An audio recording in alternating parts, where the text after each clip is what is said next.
کہ یہ زمین اللہ تبارک و تعالیٰ نے اس انداز سے پیدا فرمائی کہ نہ اس کو اتنا سخت بنایا کہ اس کو تم کھود بھی نہ سکو، اور اگر یہ زمین سخت ہوتی تو نہ اس کو پانی کے لیے کنوؤں کے لیے کھودا جا سکتا، نہ اس سے پانی حاصل کیا جا سکتا، نہ اس پہ زراعت ہو سکتی، نہ اس پہ تعمیر ہو سکتی۔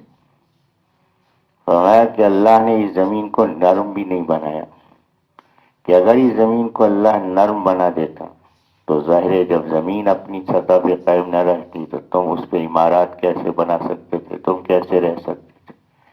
کہ اللہ نے تمہاری ضرورت کے مطابق اس زمین کو بنایا، کہ یہ زمین تمہاری ضرورت کے مطابق ہے اور تمہاری مطیع اور فرما بردار ہے، جیسا چاہو اس زمین سے تم فائدہ اٹھا دو۔ فمشو، پس تم چلو، فی مناکبہا، اس کے کندھوں پر۔ مناکب جمع ہے، اس کا واحد ہے منکب۔ منکب کہتے ہیں کندھے کو۔ زمین کے کندھے کیا ہیں؟ زمین کے کنارے، زمین کے راستے، زمین پر پہاڑ۔ فرمایا کہ اس زمین پر تم چلو، ان کے راستوں پر چلو، اس کے کناروں پہ چلو اور اس کے پہاڑوں پہ چلو، کوئی روکنے والا نہیں۔ وَكُلُوا، اور تم کھاؤ، من رزقہ ہی، اس کے رزق میں سے، کہ اللہ نے یہ ساری نعمتیں اسی کی عطا کردہ ہیں، اللہ کی نعمتیں کھاؤ، اور زمین سے یہ نعمتیں تمہیں اللہ عطا فرما رہا ہے، معدنیات زمین سے نکل رہی، اجناس پیدا ہو رہی ہیں اس زمین سے، تو فرمایا کہ اللہ کا رزق کھاؤ۔ لیکن یہ بات سوچ لو کہ اتنے مگن مت ہو جاؤ، مست مت ہو جاؤ، یہ بات ذہن میں رہے کہ وَإِلَيْهِ النُّشُورُ، کہ اسی کی طرف اٹھ کر جانا ہے، اس کے حضور پیش ہونا ہے، اور ان تمام نعمتوں کا حساب بھی تمہیں دینا پڑے گا۔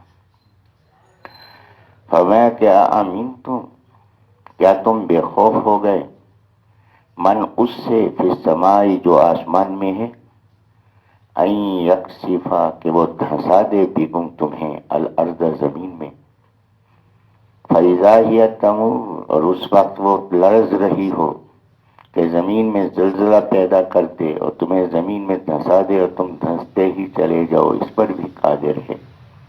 کہ قارون کو اس نے زمین میں دھسا دیا اور دھستا چلا گیا، فرمایا کو اس بات پر قادر ہے کہ تمہیں زمین میں دھسا دے۔ یہ زمین جو اس وقت تمہاری مطیع اور فرما بردار ہے، یہی زمین تمہیں دھسانے والی بن جائے، اس پہ بھی قادر ہے۔ فرمایا کہ ام امین تم، کیا تم بے خوف ہو، من اس سے جو فی السماء آسمان میں ہے، این یرسلا کہ وہ بھیج دے، علیکم تم پر، حاصبا پتھروں والی ہوا، پتھروں والی آندھی، کہ جیسا کہ اس نے پہلی قوموں کو اس کے ذریعے سے ہلاک کیا، تو اس پر بھی قادر ہے۔ فَسَتَعْلَمُونَ، پس تم ان قریب جان لو گے، کیفا کیسے ہوا، نذیری میرا ڈر سنانا، کہ میں نے انبیاء کرام علیہ السلام کو جو دنیا کے اندر بھیجا ہے کہ وہ تمہیں میرا ڈر سنائیں، اور تم نے ان کی بات کی طرف توجہ نہیں کی، مرنے کے بعد تمہیں حقیقت معلوم ہو جائے گی۔ نبی علیہ السلام نے اس وقت غزوہ بدر کے موقع پہ حکم دیا کہ یہ جو کفار قتل ہوئے ہیں ان کو ایک گڑھے میں ڈال دیا جائے۔ تو ایک پرانا کنواں جس میں پانی نہیں تھا اس میں ڈالا گیا، تو 27 بڑے بڑے سردار اس میں ڈالے گئے، 70 کل مقتول تھے، باقیوں کو دوسری جگہ دفن کیا۔ نبی علیہ السلام نے ان کفار کے جسموں کے ساتھ بھی بے رحمتی کا حکم نہیں دیا کہ اس کو کاٹا جائے، توڑا جائے، یہ کیا جائے، نہیں، اور بس ان کو دفن کر دو، ڈال دو، اس کنویں میں ڈال دیا، 27 بڑے بڑے سردار۔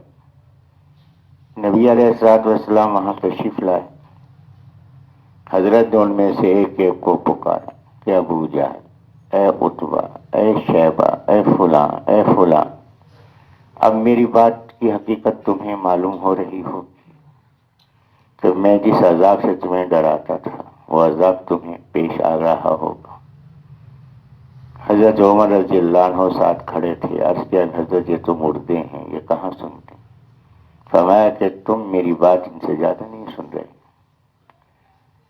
تو مرنے کے ساتھ ہی وہ تمام باتیں سامنے آتی ہیں جن کی خبر دی گئی اور جن کو جھٹلایا۔ فرمایا کہ اب تمہیں معلوم ہو جائے گا کہ اللہ تبارک و تعالیٰ نے انبیاء علیہ السلام کے ذریعے سے اور اپنی کتابوں کے ذریعے سے تمہیں جو ڈر سنایا وہ حقیقت بات تھی یا محض ایسے سنانے کی بات؟